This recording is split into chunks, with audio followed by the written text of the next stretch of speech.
Hey, what's up, y'all? This is Lee Majors once again. And we're gonna get into a discussion this time with how can I say as far as the stock market for one, I'm gonna talk on three different things today. Between the stock market, the household, and as far as business is concerned, within how you manage your money and when you have to put your funds and shit at as far as structure. First, I do want to turn around and let y'all see the structure board on how I got things set up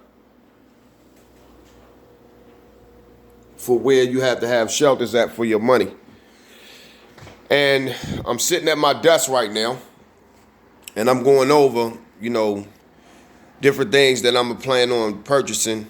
I just got finished buying up between yesterday and today, buying up a couple hundred shares of different companies as far as the stock market is concerned. And now I'm finna get ready to do some research and read up on some more other different companies that I want to buy into that are heavily well active, that are, reliable companies that do a lot of good service for the people. Forgive me if it seems like I'm all over the place, but I'm gonna be mixing it up and talking about a red thing, so bear with me. All right, when you making investments, all right, and I'm gonna give you an analogy that's clear. Like if you see how when a draft comes for the football leagues or whatever, right? I guess they draft those who got the best numbers, who could perform the best. Ain't no difference than how they choose, you know what I'm saying, far as through analytics and numbers or whatever, with the athletes, the same as you would do with a stock. If a company is performing at its most peak and they have good service, they are constantly, on time, they treat their employees well, you know what I'm saying, what's their intrinsic value? Understand, I want y'all to look up what intrinsic value means.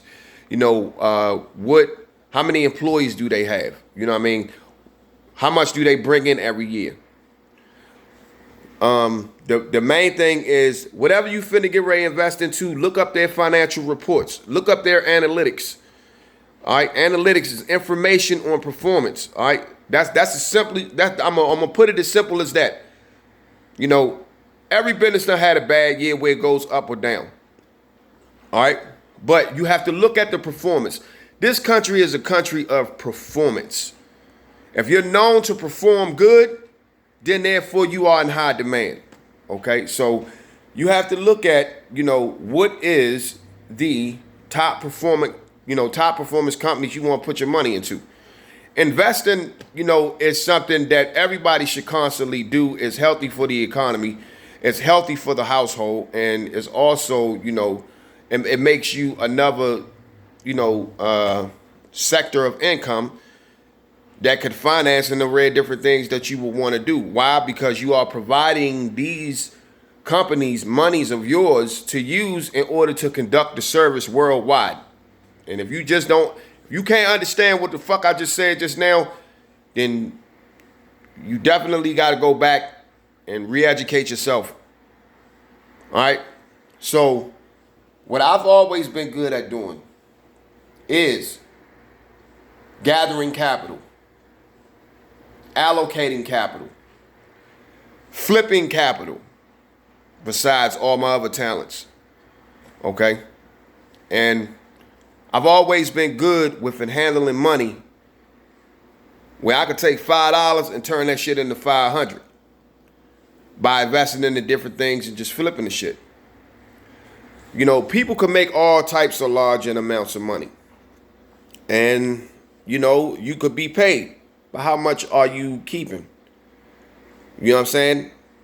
Last video that I had made, I talked about the rule of, 20, 80, and 30. Okay? I've seen somebody do a rule on that. And it makes perfect sense. There is a rule where you do 20, 80, 30 or whatever, right? And,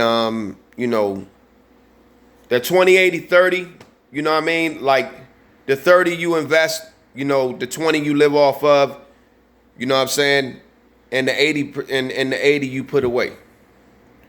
So when you look at it, or if you break your finances down like that, because the money is there, all right? If you do it like that and don't cheat, then you ain't got shit to worry about if you put that money away. And you only have to, like in some cases, in some systems, you only have to do that shit once. Like an emergency fund, you only have to do your emergency fund one time. You understand what I'm saying? Like if your emergency fund, let's just say if you had an emergency fund, and I'm gonna tell you how all this shit is connected to the stock market, how you connect all these things, because all these things are financial engines. But if, let's just say if you decided to set an emergency fund at $20,000, all right, you set the emergency fund at $20,000. All right, you set it that one time, and that's where you're gonna maintain that number. So anytime that anything happened, that cash is there for that particular problem. Mr. Dave Ramsey also talked about that in his thing, as far as every dollar has a job. If I'm gonna say this again, Mr. Dave Ramsey, y'all look him up, Dave Ramsey, to get out of debt system or whatever. Like he's a Texan, a white guy that come from Texas or whatever, Christian guy. And he talks about a lot of different things, of being financially free and putting your money to work and everything like that. So if y'all get a chance, go over and look at his channel and you can actually see what's going on. So, but I come to pass the information on all of the things that I've experienced as far as me applying various different techniques, including some of his ideas just as well, along with my own. So, people had different perspectives, but if you set the mark at 20,000, right? Imagine, that you save $20,000 for an emergency fund, and that's what it is, an emergency fund. You can sleep good at night knowing that if anything happens, and most of the time, if something was to happen, you have a cushion that you already preset and pre-planned to set for. All right. See, different monies need to have different columns and different things for it to do. And you only would have to pay that one time. Then after you set your emergency fund, right? Then you go to your inventory fund. Your inventory fund, if you look at it, and I tell people all the time, you see these poster boards? Look at these poster boards. Look at these poster boards. These poster boards are different pockets of things that I got going on with my company that I have funding for. Okay, you got the house, you got the travel fund, you have production, you have insurance policies, expenses, payroll, you have assets that the company may own, you have supplies, you have an emergency fund for that particular company. And this board right here is for one particular company that I invested in, which is Touched by Love, that I'm actually building with my sister and them and my my fiance, that I'm building for our skincare skin cell rejuvenation joint, which is Touched by Love shea butter products that I use. You look at it, this shit got my face shiny as a motherfucker, you know what I mean? But we have a company, we have employees. I mean, it's small, it's bringing in good numbers. And these are the pockets that we're setting up. The inventory has a budget. The savings has a budget. The house has a budget. The travel fees has a budget. The production has a budget. Plus, to protect the asset itself, you put an insurance policy on it. So that way that the business is always protected and the money is always kept within the realm of the business. Okay? So you want to set yourself up to win. Right here, I have with this, as far as what I spoke about last time with the passive stocks, right? And I told y'all, you can start off at $265 a month for 5 years. 5 years, that's $15,900, right? Dude, do you know the type of interest that you can get, at 10.6% on $15,900? I mean, you wouldn't even have to, that would be the equivalency of like how can I say, working a summer job for the year or whatever. You know what I'm saying? You make about maybe 5-6 grand, close to 10 grand, maybe $7,000, depending on how fast the market goes or whatever. But this is how when you put that kind of money to work, and the average person is not gonna miss 265. That's 2 cartons of cigarettes, dude. That's 2 cartons of motherfucking cigarettes that every month that you could put away for the next 5 motherfucking years. And you putting that money or work away. All right. Now, you got the food budget. All right. The food, as far as the letter system is concerned, the food has no more than probably like $500 in it. But you got the food budget, you got the gas budget, you got the rent budget, and then you have, you had an ORP, which is operational fund. So you have all these accounts that you build up, and it starts to take a life of its own, and literally with enough cash, if you build this financial engine, it can take care of itself. You ain't used no loans. All of this shit came from you. See, I put up my own money, all right?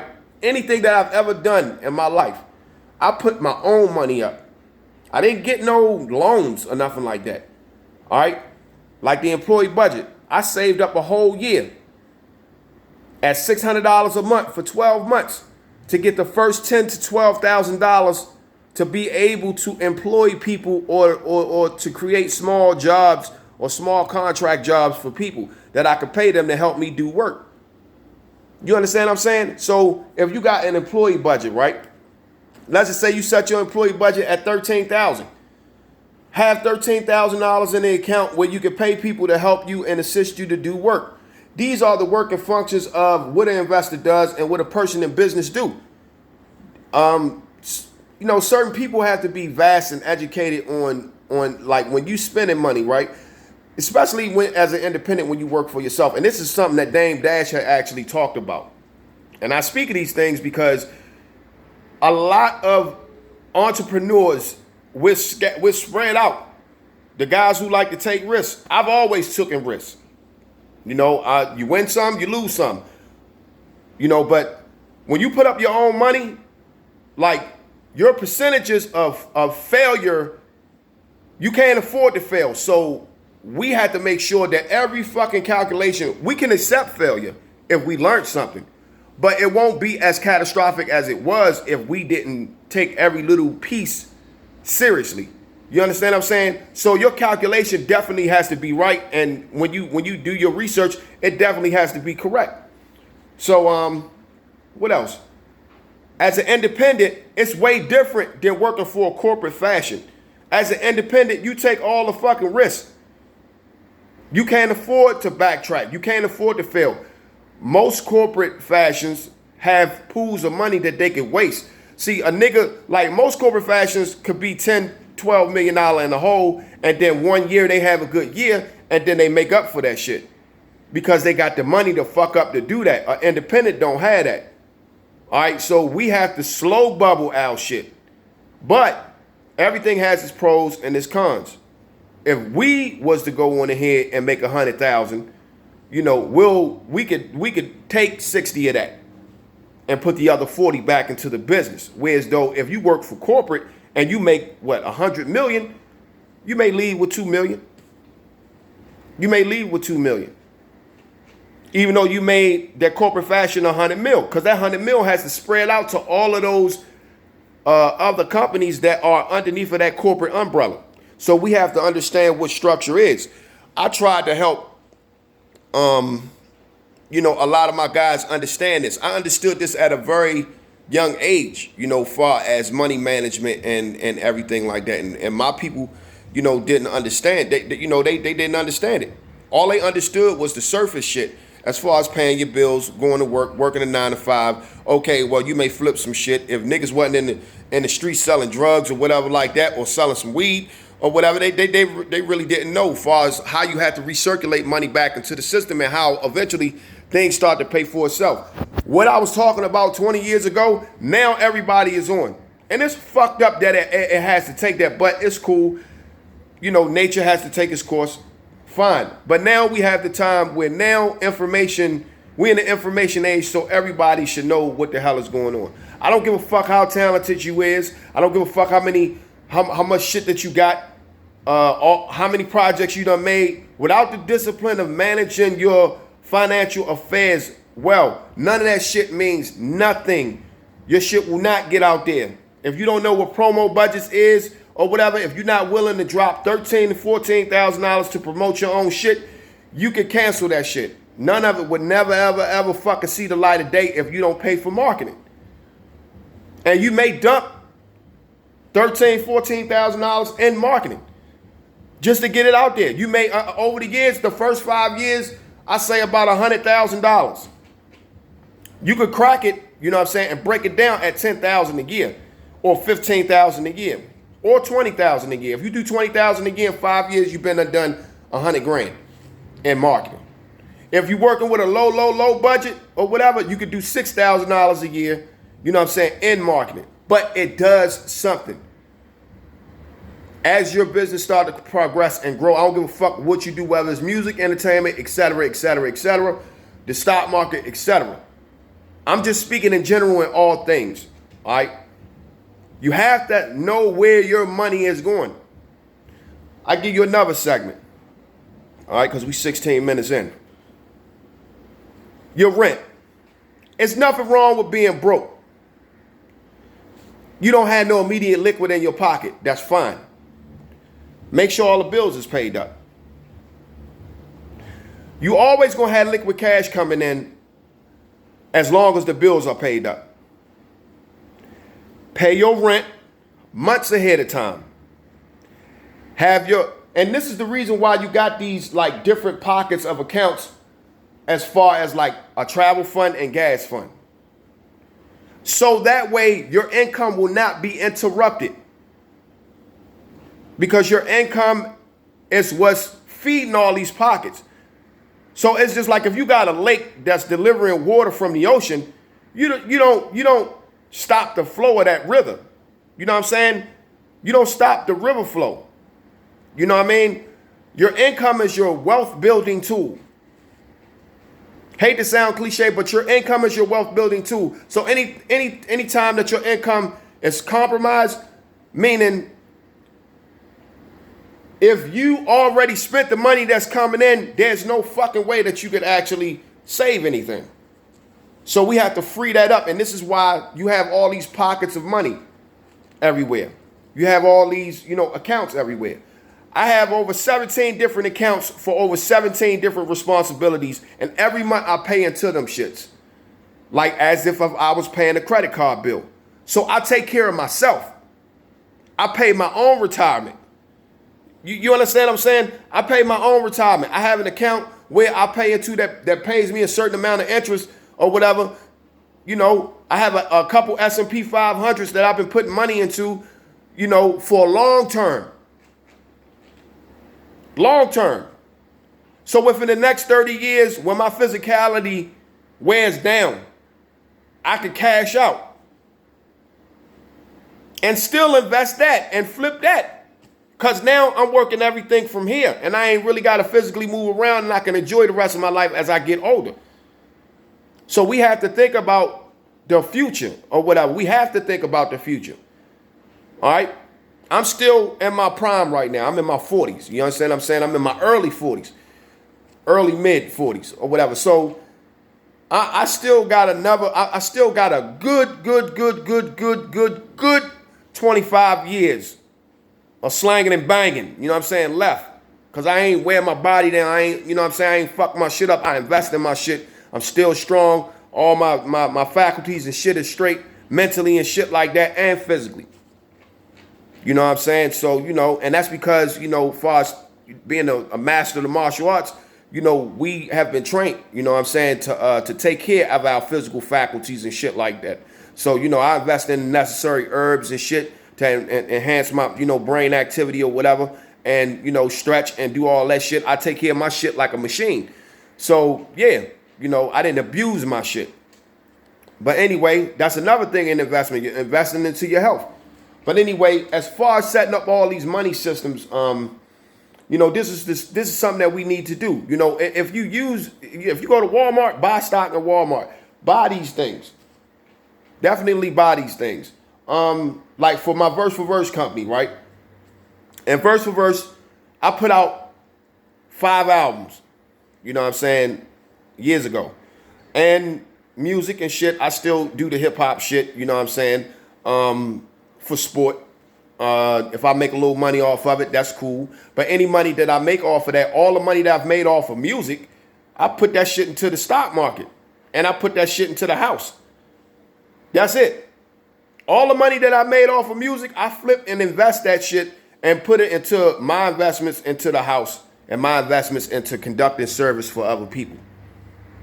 You understand what I'm saying? So as far as, you know what I'm saying, flipping money, I take 10, 11, 12 grand, put it into this, flip that 11, 10, 12, you know what I'm saying, make about 50 off of that, take that 50, break that down, put 25,000 back into that, and you just keep it going, you keep it flipping. You keep it flipping until you get up into your 100,000s or whatever. So, and I know I'm speaking of it like it's easy or whatever, but to somebody that been in the game, certain niggas that been in the game know what the fuck I'm talking about. You know what I'm saying? That's just like if you spend 20, you flip that, you make 40. You spend another 40, you flip that, you make 120. So it's just as simple as that. You have to constantly flip all the time. Even as grown ass men, you have to constantly flip your dollars. Don't do anything, not unless it's going to make you a certain amount of money or profit or something, right? All right. So with the Verse for Verse company, I ended up, collecting two big ass, royalty checks. Me and my partners or whatever, as far as a record that we put out back in 1998 and shit. You know what I mean? It's finally, royalties finally came through for that shit. And, pretty much I took all that money and I reinvested it into the market. You know what I'm saying? I went on ahead, bought some Bitcoin and shit, you know what I mean? Spread it out throughout my whole portfolio. I flipped it. I fucked around and made an extra $10,000. Took that extra 10, put back in 7, and paid the bills up at the house and made sure that me and my wifey was good as far as whatever it was. She didn't have to strain or pay for anything. I was able to take the extra 3,000-4,000 and cover the fucking bills. And she could tell you that. You know what I'm saying? And I spread that money out everywhere so that money could take care of an array of things. So not only did I invest into what I had and put it back into the machine, I also took some of that money and invested it into my sister's business. Both of my sisters. They had businesses, and I financially put some money up to help them start their shit. You know what I'm saying? So it's about what you do with what you make. Okay? So I'm going to continue, but I'm going to cut this off right now, but I'm going to continue. I'll see y'all on the next one.